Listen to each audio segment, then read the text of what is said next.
Assalamualaikum warahmatullahi wabarakatuh. Halo pemirsa KK Media, berjumpa lagi bersama saya Andis dan Firda. Tentunya tetap di program acara Lentera Inspirasi, terus menginspirasi untuk anak negeri. Program acara Lentera Inspirasi ini merupakan program yang akan mengundang narasumber-narasumber yang sangat menginspirasi. Benar banget apa yang dikatakan Andis tadi, bahwa program Lentera Inspirasi ini merupakan program yang akan mengundang narasumber yang menginspirasi.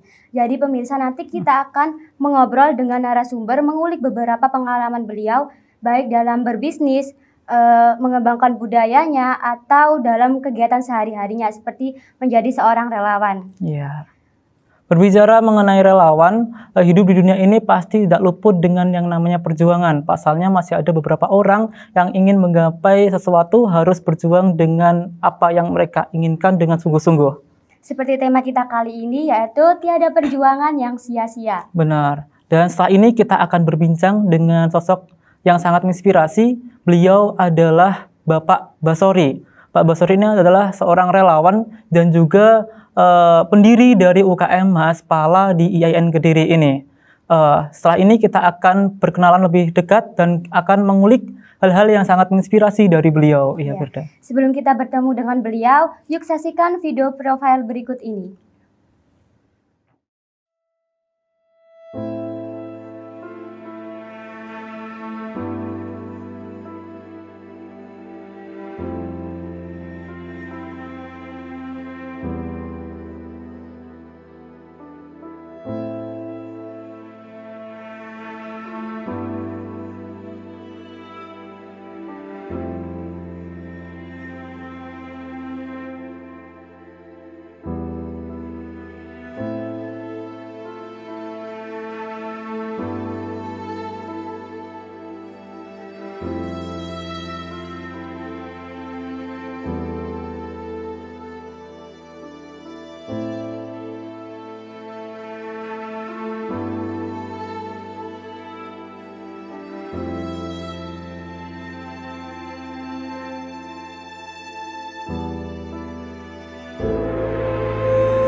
Ya pemirsa, itu tadi adalah profil singkat dari Bapak Basori, dan saat ini sudah bersama duduk di samping kita yaitu Bapak Basori, relawan dan tim SAR dari Mahaspala.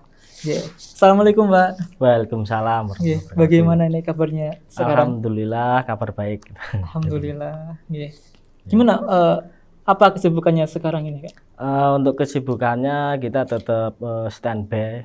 Kalau ada bencana, kalau ada kejadian kecelakaan laka air dan darat, kita insya Allah sudah siap gitu. Oke. Ya pemirsa, Pak Basori, gimana? Kita manggilnya Pak atau Mas atau Akang? Mas aja biar lebih enak. Oh, Mas aja, ya, Mas Basori. Ya. Mas Basori ini adalah relawan dan perintis dari UKM SAR Mahaspala di IAIN Kediri ini. Ya, mungkin masih ada yang belum tahu teman-teman di rumah atau pemirsa di rumah, SAR Mahaspala itu apa sih? Ya. Bisa dijelaskan Pak? Ya. Mas Basori. Oh ya. Maaf.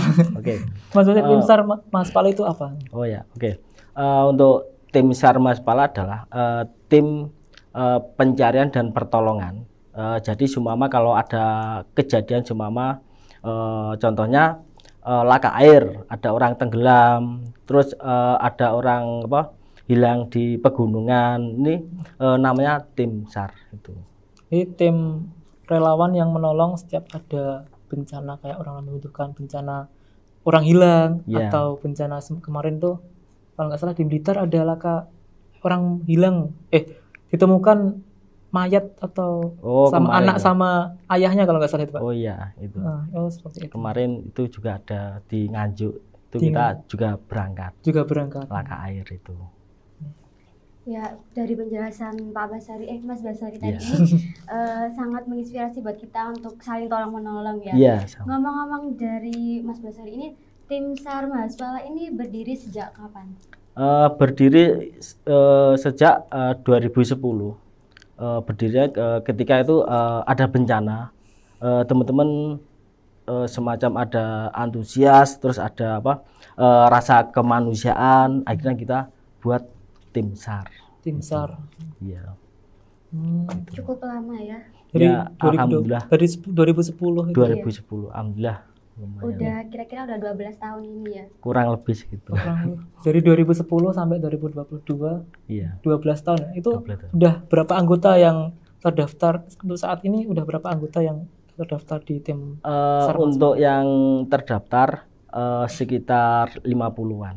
50-an. Iya, sekitar Cukup 50-an. banyak ya Pak ya. Ya lumayan banyak lah. Ya, itu tidak semua ikut, tapi kita tetap standby. Standby. Gitu. Dari Mas Lasori sendiri ya, awal mula Mas itu mau bergabung atau mendirikan ini tuh alasannya tuh apa gitu? Sebelumnya saya kan juga anggota Maspala, nah jadi otomatis saya cara dari segi kemanusiaan, akhirnya saya bagaimana cara kita bisa bermanfaat kepada masyarakat yang lagi membutuhkan, apalagi dengan kesusahan yang tidak kita duga. Nah, makanya dari situ kita buka tim SAR Maspala. Itu. Oke. Dari kegiatan-kegiatan selain menolong, itu kegiatan dari tim SAR Maspala itu apa saja, Mas? Tim kegiatan. Untuk kegiatan, jadi kalau ada bencana ya, jadi kita tidak fokus pada pencarian dan penolongan. Setidaknya kita juga membantu para pengungsi. Kalau ada bencana seumpama tanah longsor, otomatis kan biasanya ada pengungsi kan, makanya kita bagi tim. Ada yang bagian bantu di posko, terus ada yang bagian pencarian. Itu. Kayaknya seru ya. Ya alhamdulillah lumayan seru. Karena saya sendiri tuh dari zaman SMP ku suka ikut kayak pramuka, PMR, kayak relawan-relawan membantu sesama itu. Kayaknya gimana jiwa kemanusiaannya itu tumbuh pada saat lihat ada orang yang membutuhkan, kita bisa menolong, itu rasanya tuh kayak aduh kita kemanusiaan ada. Sama halnya itu ketika kejadian bencana. Saya kemarin ya sempat agak menangis itu ya. Jadi otomatis ya bagaimana caranya saya tetap kuat lah. Walaupun saya bukan korbannya. Alhamdulillah dari Andi sendiri tadi kan udah kayak ada rasa kemanusiaannya ya Andis ya. Nah, dari Bapak sendiri selama berkontribusi dengan tim SAR Maspala ini, pengalaman yang paling berkesan buat Bapak itu apa? Yang paling berkesan ketika itu saya ngobrol dengan salah satu ini pas waktu ada bencana itu kemarin, pas waktu di Sulawesi itu kan ada tsunami kan, gencar-gencar tsunami kan, gempa, setelah gempa itu tsunami. Nah, terus saya ngobrol salah satu dengan warga pengungsi, ditanya gini, Mas, kenapa Anda jauh-jauh ke sini? Kenapa Anda tidak cari amannya saja? Nah, dari situ saya cara tidak sengaja agak merebes itu. Saya agak merebes, akhirnya iya Bu, saya dengan rasa kemanusiaan, kita saling tolong menolong, itu yang berkesan semacam itu. Ya, emang saat kita membantu yang lagi kadang kena bencana musibah itu rasanya kayak ya Allah, sentuh sekali Pak.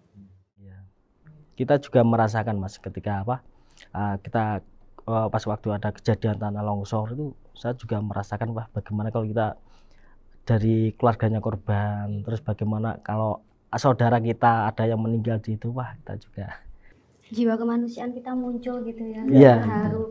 Yang saya sendiri nggak ikut ya, ikut terharu juga ya dari cerita Bapak ini.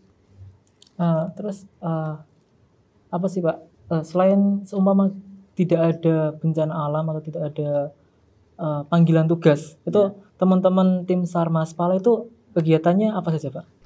Untuk kegiatan kita tetap pemantapan materi ya. Jadi semacam latihan-latihan dasar cuma di daerah pegunungan, belajar navigasi, terus cara belajar evakuasi korban, terus belajar merefresh lagi dari segi peralatan, materi-materi semacam itu. Jadi otomatis pada waktu ada bencana, ternyata peralatan yang perlu dibutuhkan ini, nah kita harus siap gitu.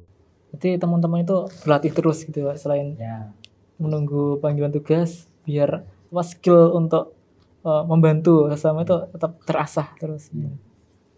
Cukup panjang sekali ya Andis ya pengalaman Mas Basori ini. Lah dari Mas sendiri ini kan apa tuh kalau udah bergabung di tim SAR ini kan ada suka dukanya. Mungkin bisa dijelaskan dari sukanya dulu atau itu dukanya.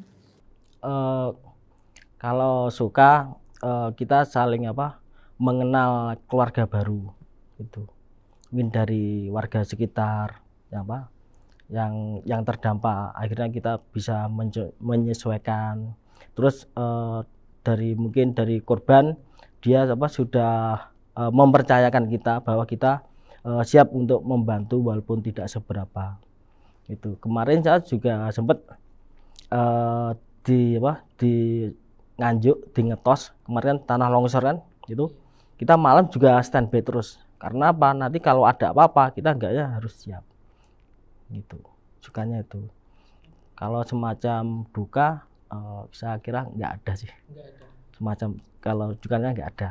Saya suka terus saya. Suka terus. Soalnya kita membantu sama itu tadi. Iya. Gitu.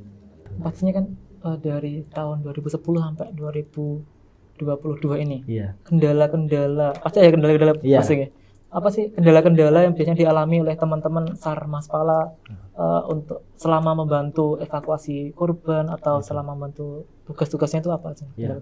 Untuk kendala kita juga dari segi peralatan ya. Itu kalau di laka air itu kita masih kurang armada. Perahu karet itu kita kan juga butuh kan. Nah, selama ini teman-teman hanya bisa membantu secukupnya, semampunya itu. Nanti kita tetap menunggu instruksi dari komandan lapangan gitu. Dari beberapa rangkaian cerita Bapak yang sangat menginspirasi ya buat kita membangun semangat kita gitu. Saya sendiri Firda masih bingung apa sih manfaat tepatnya buat mengikuti tim SAR ini. Kalau manfaatnya kita bisa belajar dengan hal-hal baru. Contohnya kita mengenal masyarakat baru. Kita juga tidak tahu kan karakternya bagaimana lah. Kita bisa masuk. Terus kita dari segi instansi pemerintahan akhirnya kita juga tahu akhirnya pemerintah gini-gini, kita harus saling kenal. Ya, manfaatnya pastinya kita bisa menambah pengalaman dan menambah relasi juga teman baru.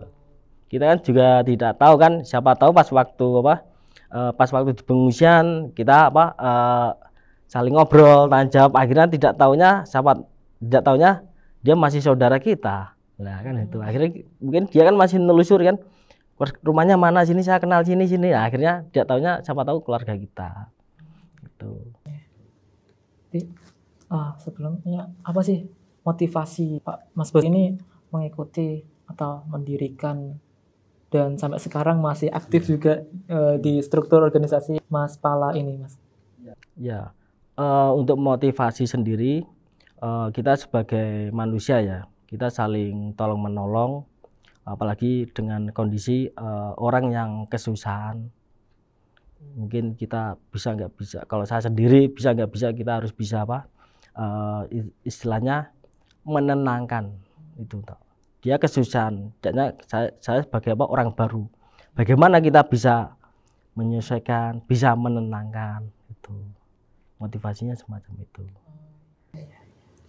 Oke, dari Mas Basori sendiri ya, gimana sih tips untuk kita buat pemuda-pemuda yang ingin bergabung ke tim SAR gitu, supaya kita tuh legowo langsung ikut tim SAR ini tanpa kayak ada tanpa ada kendala, terus kayak kurang seret gitu loh. Gitu. Ya. Oke. Yang pertama kita harus mempunyai semacam kemauan untuk menjadi seorang relawan. Itu yang namanya relawan otomatis dari diri kita sendiri kan, tidak ada semacam paksaan. Itu yang namanya kalau udah srek dalam hati, oh saya ingin jadi tim SAR, oke saya siap berangkat. Nah itu makanya harus disiapkan dari diri kita sendiri.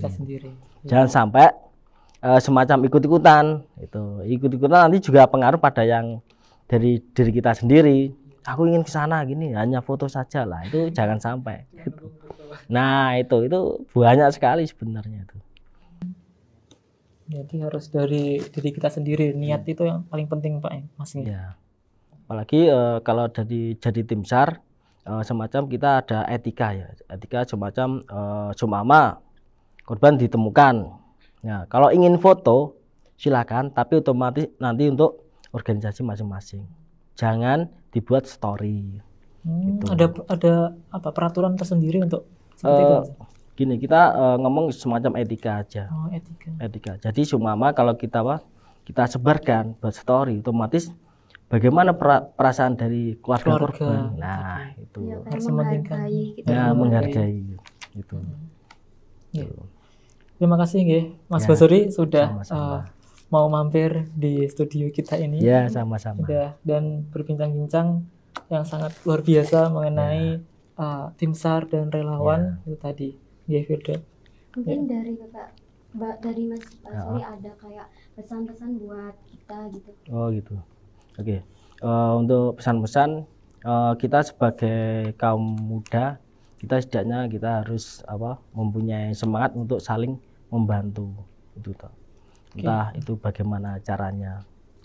Terus jangan berhenti untuk berlatih dan membantu sesama. Itu harus saling membantu sama manusia. Nah, ya, itu sama hidup. Sama.